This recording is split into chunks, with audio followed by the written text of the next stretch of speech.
All right, welcome. My name is Scott Engler. I am a published author and thought leader on career development, LinkedIn branding, and finding the job or position you love in a contemporary economy. And the topic for today, why you continue the things in your job search that don't work, was just something that, I've found in the past when I was job searching and continuing to do the same things over and over again, even though I wasn't getting, good results.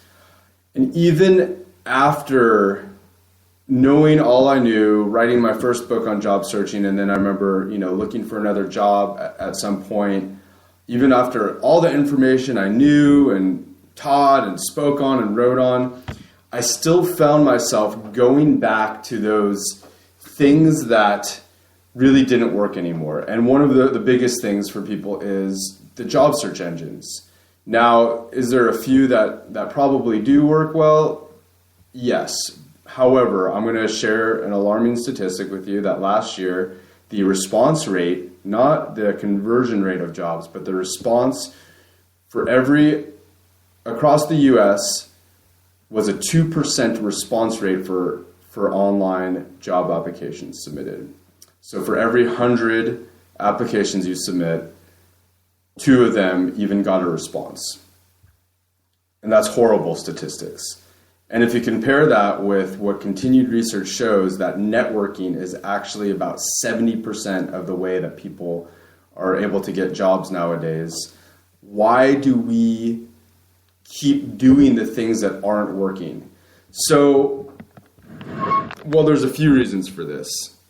I'm going to touch on one, and then the other I'm going to expand on. The first one is just most people don't know any better, honestly. The times have changed, and the process of job searching has changed from the traditional way, right? Everything is online now. Lots of, applicant tracking systems and technology have made that process much different and much more challenging, I would say, from my own experience and for a lot of job seekers' experience. The second part that's way trickier, and like I said, I was even experiencing, even having all the information I knew and the stats, is that the other ways that I've found that work for looking for a job they don't feel as effective while you're doing them, per se. They really don't feel like you're going somewhere, because here's the thing.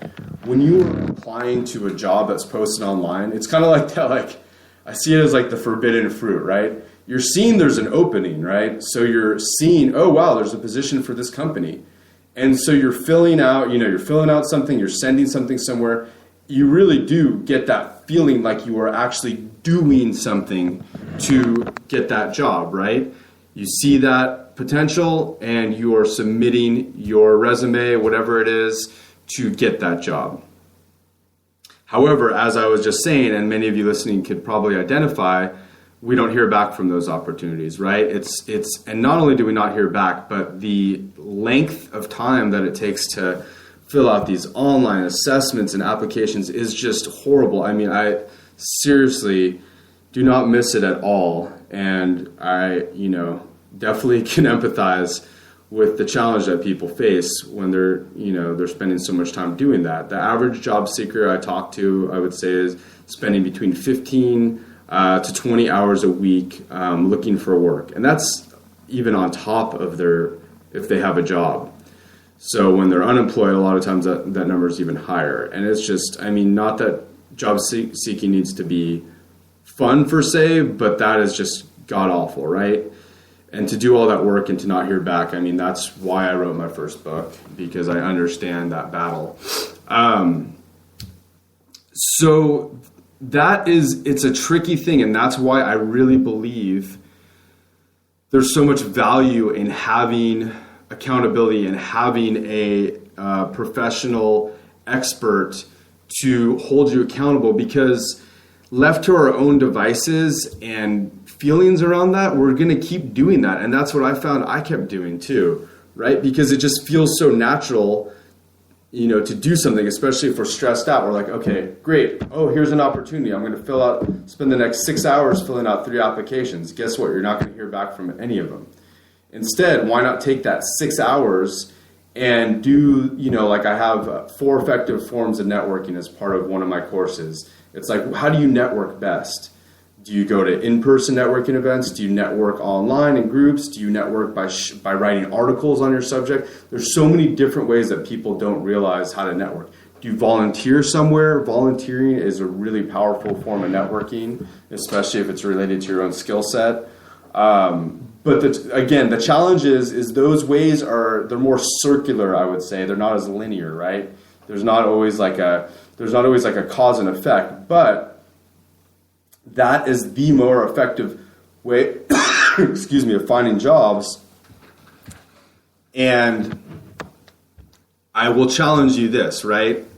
If you're doubting me, if you're doubting the statistics from the Bureau of Labor Statistics, why not look at the last jobs you've gotten? The proof's in the pudding, right? So when I've sat down and wrote out like the last 5 jobs, I think it was like 4 of them I'd gotten through some type of networking or referral system, right? And but still, even when we have this information, and I'm telling you the truth, it's so much more challenging to do the things that work on a consistent basis because they don't feel like we're getting as far places, right? If I'm just going to show up to, if I don't have a job, I know I need to get one soon, and all I'm doing is like, oh, I know I'm going to go to this event I've been volunteering for the last 2 months. Like, there's a lot more uncertainty, and it requires a greater amount of faith on my part. But again, when you have somebody holding you accountable to remind you of what's happened in the past, right? To remind you, oh yeah, remember when you did this and got that opportunity? Oh yeah, remember this? It helps you stay on course, and it helps you job search smarter and not harder. And so that's really one of the biggest benefits my clients find when working with me is reducing the amount of hours they're putting into their search and getting better results because we're using more effective strategy, and I'm taking their strengths and the things that work for them, whether it's just even doing business, right? Even if you haven't job searched for a while, how do you most effectively network? How do you most effectively do business? How do you most effectively collaborate with people? So we really start to look at those things.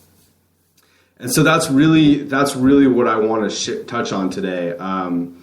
And if you are going at it alone and you can identify with what I'm saying, I would highly, highly, highly recommend you to get either an accountability partner who is searching as well, or to work with an experienced professional who not only is going to do a good job of bringing out the best in you, but understands what things work and what things don't work in finding a job. Now, is there different ways that work for different people depending on the industry and just situations that I've had before? Of course, and that's why I create a customized plan of strategy for each person. That's an ongoing thing that we're updating and improving and integrating, just like any living, breathing thing, right? Because anything that's stale is just going to die and it's going to go flat. And that's why the benefit of having someone there with you is like I have a coach as well, right? So every week when we get on the phone, we are looking at things in the present moment that are working and not working, because some things that worked at one point aren't working right now, and maybe there's a change in season, maybe that volunteer job is finished, so what can you do now? And so we all need that accountability. We all have those blind spots, and like I said, it is so easy in this area in particular to go back to the old way that doesn't work, because it feels like you were getting somewhere, but you were not getting anywhere. And that is the truth that I found, and that is the reality for so many people that are hitting their head against the wall. I get so many messages and hearing from people every week from all around, I'm not joking, from all around the world at this point, because I've been on LinkedIn for so long and helping people in this area, saying the same kind of stuff, and they just don't see it. They're not, I guess they're not there yet. I had to hit my head against the wall for a while before I was willing to be a little bit more teachable. But then again, when I was experiencing it, this was like 2011, 2012, 2010, there was no materials past 2003. There was no materials that were contemporary, taking into account the economy tanking, taking into account applicant tracking systems, everything now being online. Because for those of you, I know it doesn't feel this way, but things change so fast in a short amount of time, right? To think that in 2004 was when Facebook was created, and the iPod came out, and 2003 was the last thing that even had any information in the library or in like Barnes and Nobles on job searching that I was able to find at that time. So think about how outdated that was. And that's really what inspired me to write the first book that I did, The Job Interview.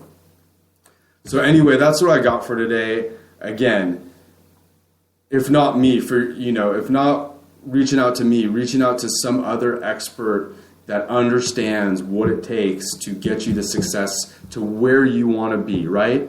Why would I reach out for a business coach who's never started a business before and doesn't know what it takes? I'm not interested in theory. I'm not interested in taking an MBA course. I'm interested in someone that actually understands what it takes to be successful in a business in 2017, because that is a lot different than what it took to be successful in some aspects of the business in 1955, right? So that I want to seek someone that has gotten where I'm trying to go and learn from them. We're not going to take advice on losing weight from somebody whose job it is to, who's a chef, right? Unless that's their specialty. I'm going to go to a nutritionist or a personal trainer. I'm not going to get feedback on what's going on if I'm having heart palpitations from my well-intentioned friend. I'm going to get it from somebody who specializes in that area. So the same should go for your career. So I highly encourage you to seek that out for yourself. So if you'd like, once again, my name is Scott Engler. You can find me on LinkedIn, Scott Engler. The location's Corvallis, Oregon. You can reach out to me by email, buildingyourownbrand@gmail.com. Once again, that's buildingyourownbrand@gmail.com. And my website is thejobinterview.com. Thanks again. Best of luck to all of you.